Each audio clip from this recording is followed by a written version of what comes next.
everybody, this is Rose of Sharon once again, and I just recently watched Jay and Silent Bob Strike Back. And yes, it was worth every penny. Well, it wasn't really that bad when I got it off eBay. This is a collector's series from Dimension, so it has an extra DVD. I didn't watch the extra DVD, but this actually ties the Askewniverse together, and it's hysterical.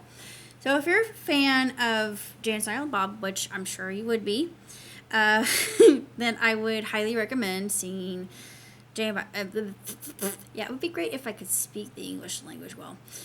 It is a great addition to the Jay and Silent Bob collection that you might already have in your possession. This one's one of the funniest, although I have to say that I know I'm going to get flamed for this one. I'm still a really big fan of Mallrats, and just because Stanley's in it, and I'm sorry. I really love Mallrats, but it's funnier than Mallrats. I'll just say that. And they break the fourth wall quite a bit, and Carrie Fisher's in it, Mark Hamill's in it, Ben Affleck's in it. I think he started his career with Jay and Silent Bob, so thank you. I appreciate that. You guys rock. Matt Damon's in it. Of course, he was in Dogma. He makes this whole spiel about, I don't even know why I signed up to do Dogma. Well, Dogma was awesome, so shut your pie hole. What else do I have to say? This one is hilarious because you could see the origin of Jay and Silent Bob, how they met, how negligent their mothers were, and them taking care of each other. I don't know why, but I'm getting kind of vibes of El Chavo del Ocho. Just, yeah, I know I'm nuts, and I love El Chavo, but the whole origin of that, and I'm not Latina, but I know it because I've watched some of the shows, and it's basically keeping up appearances, or are you being served in a more Latin context? You've got all these crazy characters together, and it's basically about a bunch of kids, and Chavo, he is an orphan. He grew up in a barrel, and he gets all these other kids that are his friends. Of course, Kiko's my favorite, but I'm a lot like Kiko because I actually took personality test. I'm like, oh my lord, I'm so much like him, and the whole thing of shut up, you're driving me crazy. Yeah, that's me. Anyway, ugh, God love him. But getting off of the whole El Chavo del Ocho train, I thought maybe they had some inspiration from that. I don't know, probably not, but it would have been a nice little connection, kind of cross the border down Mexico way. But it's a really hilarious film. You got Chris Rock in it, and he's making this SJW speech about, the man, and now I gotta be directed by a white man, and I'm like, yeah, there's actually a certain kind of truth to that, to be honest. And then I would say, I would get all SJW, and I'll say, well, what about women, and blah, blah, blah. Actually, this day and age, there are more female directors, so I'm not a feminist by any stretch of the imagination, if you've watched my channel before, but I am a humanist, I am a humanitarian, and an egalitarian. And, yeah, we still have a long way to go, and Hollywood definitely has a long way to go, but they take a lot of shots at Hollyweird. Will Ferrell is in it. He plays this forest ranger. Actually, he's a wildlife ranger. Oh my lord, Will Ferrell in this movie. Oh, classic Will Ferrell.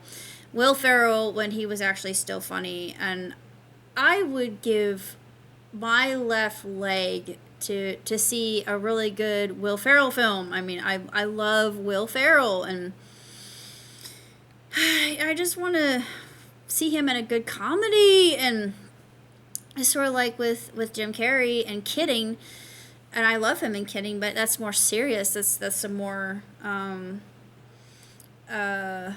challenging. Well, I should for him it's not challenging because he's playing a character that's very broken and extremely relatable and bruised and vulnerable and psychopathic. But you got this movie that's being made, and actually, Madness in the Method, which is direct to video. I thought, really, they're doing DTV again? I was remembering this from my childhood, but I'm going to be seeing it, and I ordered it from Walmart, so yeah, I'm going to watch it.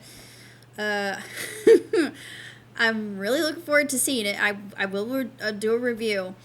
This one, I think, is their best. I really, really do, because it brings forth everything together that we know and love about Jay and Silent Bob and the Askewniverse, and there's no mention of the actual animated series, probably because it was a travesty. I already did my review of that. You know how I feel. So, yeah, I like the animation, but that's probably all I like about it, other than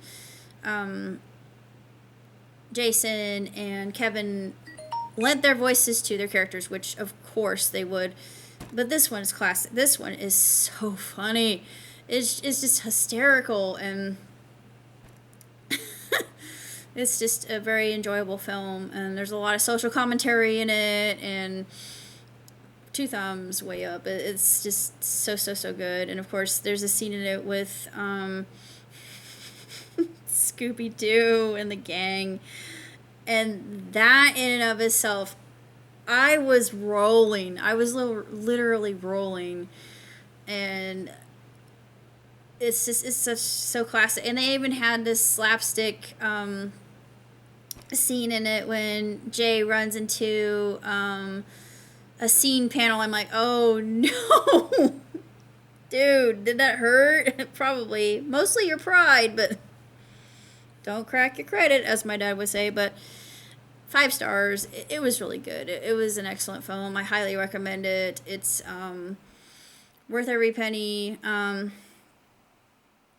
Makes me look forward to the reboot, which is only going to be released in certain cinemas, but I'm actually not going to be able to see it. I'm seeing Jay and Silent Bob at Grand Rapids, Michigan.